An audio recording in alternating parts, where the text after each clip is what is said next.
Hey guys, another beautiful day. I'm out in Sedona, Arizona, and I'm looking at one of the sleekest Bosch powered electric bikes that I've seen. This is the Moustache Samedi 27 Trail 6. And as the name would lead you to believe, it's kind of a trail bike. It's got 140 millimeter travel on that suspension, which is a little bit more. It's full suspension, very comfortable, plus size tires, pretty good traction, a little bit floatier, softer. You can roll over things with these very easily. But the battery, just look at that. It's missing. Really don't notice that this has a battery at all because of this gray matching plastic cover. But when you push down on it and lift up, there it is. There's our Bosch Powerpack 500 right there in the down tube. This is a pretty cool solution because it allows Bosch to use the same form factor, which works. It's backwards compatible with the Bosch Powerpack 400. So if you already have one of those batteries, you can swap them in and out. And again, just the color matching. This comes in 3 different sizes. Moustache is a foreign company. I believe it's French, and they've been, bringing some of their bikes into the United States at specialty shops. And this one is using the Bosch CX drive system. It's really tightly integrated, tipped up a little bit, and they've got that yellow scuff guard on the bottom that brings it all together. That opening is it's going to be easier to hang it on some bike racks or lift up, and this is maybe not going to stand out as much as a lot of the other Bosch powered electric bikes. So I'm a big fan, and the price is not bad. This thing is priced at $4,900, so just below $5,000. And I've seen some other bikes that are like $6,000, $7,000, $8,000 that, in my opinion, don't look as good as this. And I suppose the only trade-off is some of the components on this aren't quite as nice. I think they've done a really good job, like with the drivetrain.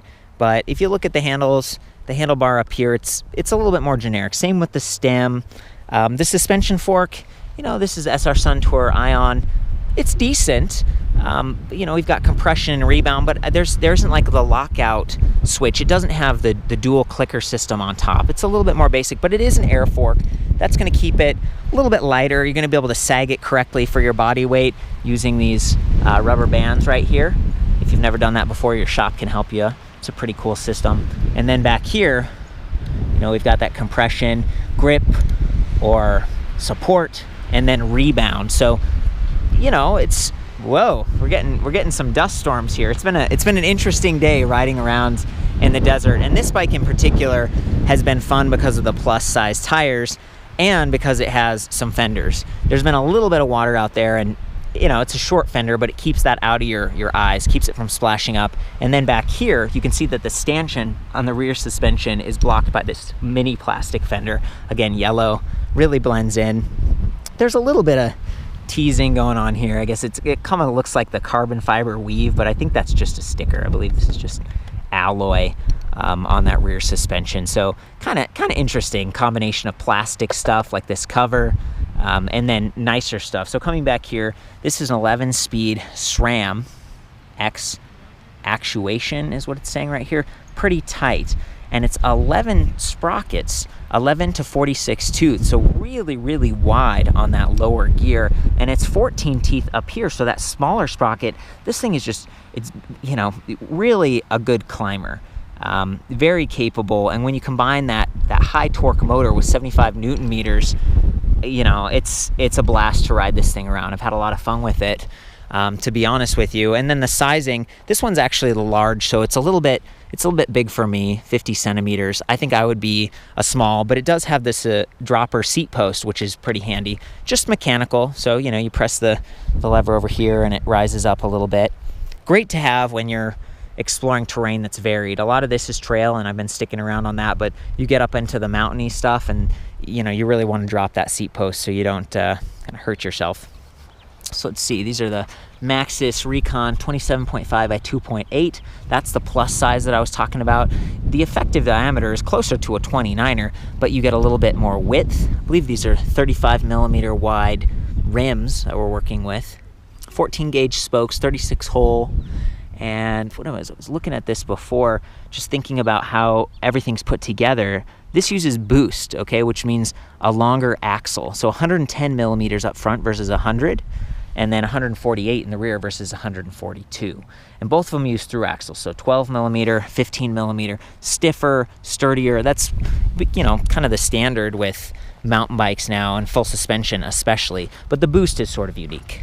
We got that Magura MT4 hydraulic disc brakes, 180 millimeters, 2-piston, really big piston as well. They work great. They look nice. Both of them have quick release, so it's easier to service the wheels if you get a flat on the trail, or take them off completely. And I would recommend taking out that battery and maybe the display if you're transporting this in your car or storing it. It's just going to reduce the weight and keep those sensitive items more protected. And I'm not sure if it comes with this bell, but that's kind of fun.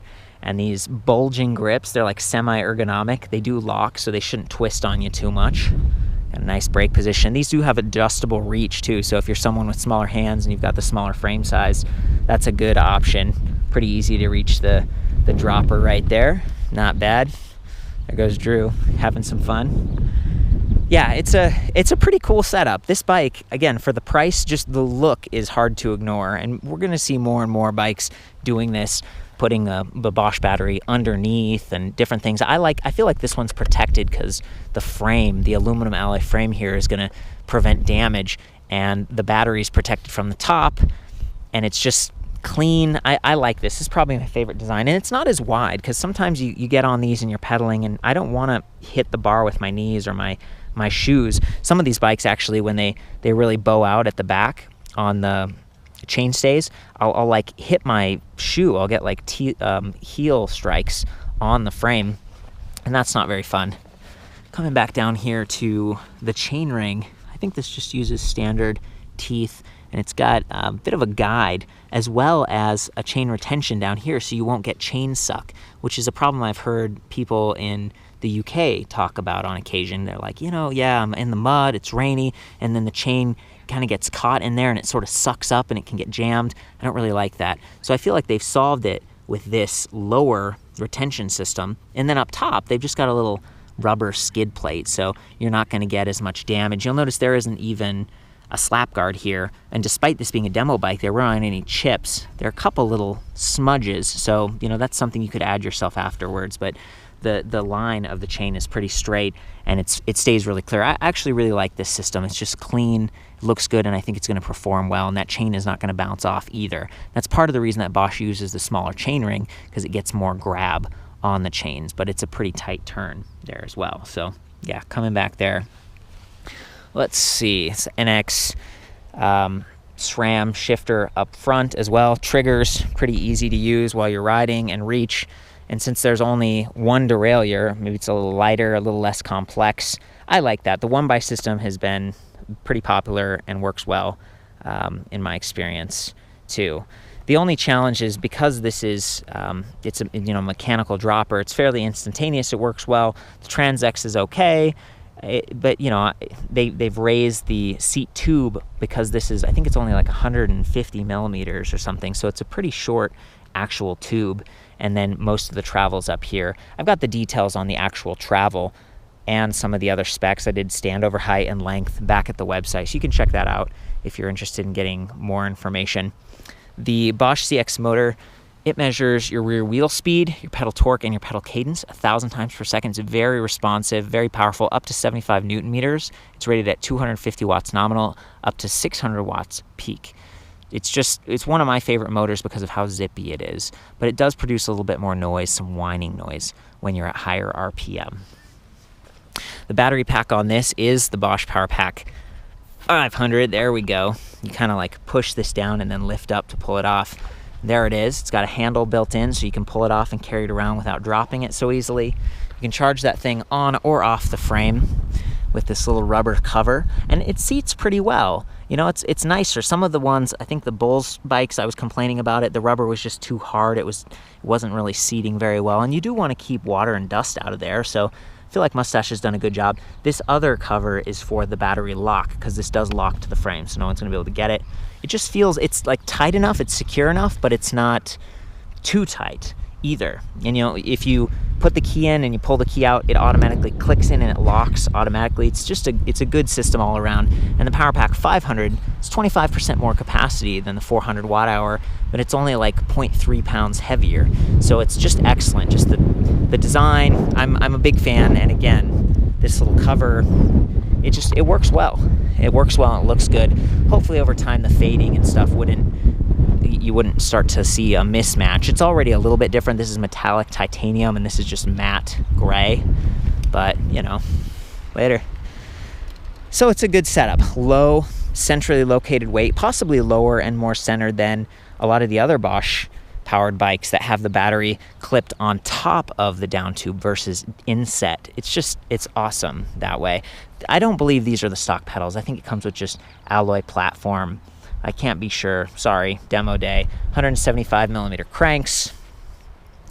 I think, 36 volts, 13.4 amp hours. So that's about 500 watt hours. Let's get up here to the cockpit before we get blown away. Press the power button. Comes to life. This thing is backlit all the time. Gives you a 5-bar battery infographic, speed in the middle. Assist levels up the side, there are 4. So Eco, Tour, Sport, and Turbo. And now Sport, that's the eMTB mode, which basically gives you the full range of power output depending on torque. To me, it's like a torque sensor, just with up to 20 miles per hour and maximum torque available to you. You can press arrows up here, up and down to get more or less assistance. I cycles through your trip meter, so like odometer, trip distance, clock, max speed, average speed, trip time, and range. Range is cool because it dynamically estimates, based on how much battery capacity remains and how you've been riding over the past couple miles, how far you can go. And it does it based on your pedal assist level. So if we're in sport and we're like, man, I have 20 miles to get home, I don't think we're gonna make it in sport mode, you could take it down to Tour. Now we get 21 miles and you're good. And you can always take it down to Eco too, but Eco is pretty weak. It just basically takes the edge off the weight of the battery and the motor. You know, these are heavier bikes, and this one in particular, I wasn't super impressed with the weight. It comes in at around 54 pounds, and this is the large, so let's pretend it's 53. That's still a lot, you know, 50 pounds plus those extra 3 is, you know, it's heavier, but at least the weight's distributed pretty well. And some of it might be that I don't think we're running tubeless right now, and just the suspension it's built really well. It feels strong. I don't know, maybe the handlebars are a little heavier. I don't know. I welcome your feedback, but I was hoping to see more bikes like in the sub 50, but given this is about $5,000, that's not too bad. It makes sense. Tapered head tube, so 1.125 to 1.5 inches, pretty stiff, maybe a little bit lighter. I think that's about it. Might be time to take this thing for a ride. Okay, I'm gonna take this up to Sport to try and demonstrate that torque sensing I was talking about. We're just on a road, but I think it's easier to hear the motor and to see it when we're not bouncing around.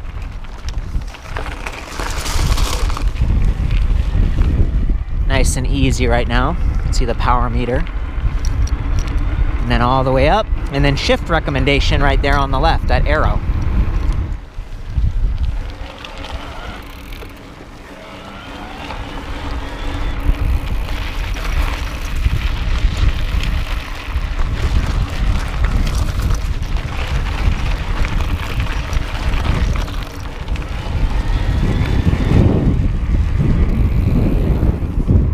It's doing great. Now I'm gonna do some shifting, and you can try to listen and hear that shift detection.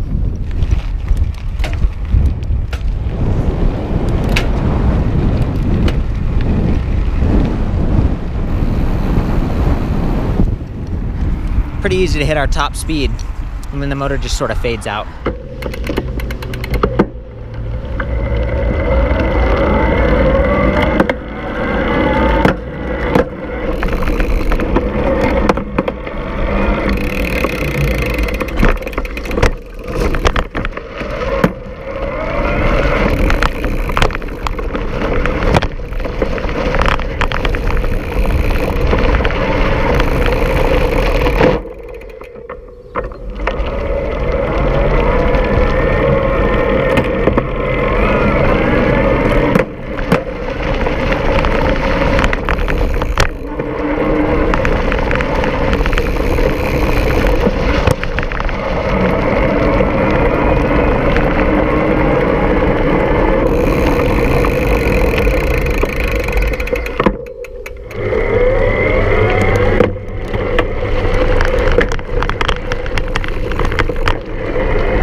Suspension feels really nice. Maybe it's the tires too, plus size.